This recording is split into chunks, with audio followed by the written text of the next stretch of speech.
Hello kids, welcome to ನಮ್ಮ moral ಕತೆಗಳು. ಇಂದಿನ ನಮ್ಮ ಕಥೆ ಪಿಕ್ಕು ಮತ್ತು ನವಿಲಿನ ರೆಕ್ಕೆ.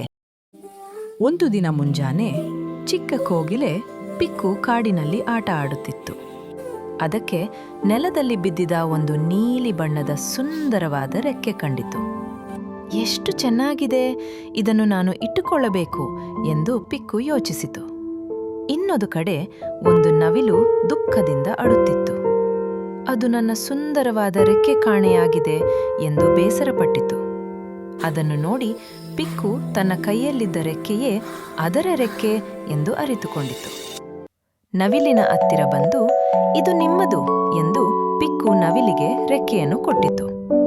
ಅದಕ್ಕೆ ಪ್ರತಿಯಾಗಿ, ಸತ್ಯತೆ ಅತೀ ದೊಡ್ಡ ಸೌಂದರ್ಯ ಎಂದು ನವಿಲು ಸಂತೋಷದಿಂದ ಹೇಳಿತು. ಪಿಕ್ಕು ಸರಿಯಾದ ಕೆಲಸ ಮಾಡಿದ ಖುಷಿಯಲ್ಲಿ ಆಕಾಶದಲ್ಲಿ ಹಾರುತ್ತಾ ಹೋಯಿತು. ಮೋರಾಲ್: ಸತ್ಯತೆ ನಮ್ಮನ್ನು ಸದಾ ಸುಂದರಗೊಳಿಸುತ್ತದೆ. ಧನ್ಯವಾದಗಳು.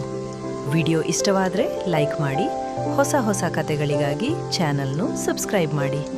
ಮತ್ತೆ ಮುಂದಿನ ಕತೆಯಲ್ಲಿ ಸಿಗೋಣ.